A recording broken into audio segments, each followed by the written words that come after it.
বেসন, 2 চামচ ময়দা, কর্নফ্লাওয়ার,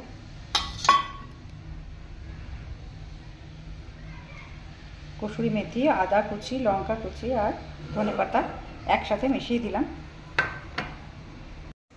পরিমাণ মতো লবণ দিয়ে দিলাম, একটু বেশি লবণ দিলাম, পাতলা করে দিতে হবে। আর একটু বিট লবণ দিয়ে দিলাম।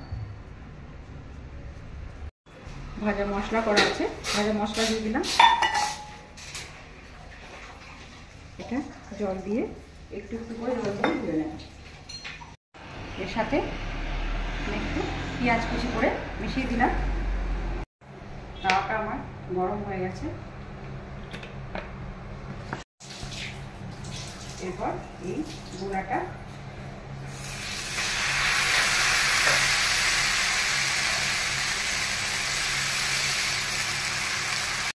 এরকমভাবে বেসনের ক্রিস্পি ধোসা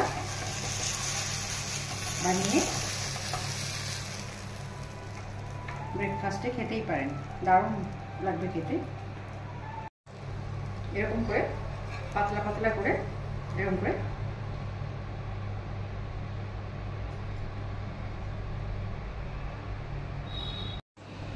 এরকমভাবে অটোমেটিক কিন্তু উঠে যাবে।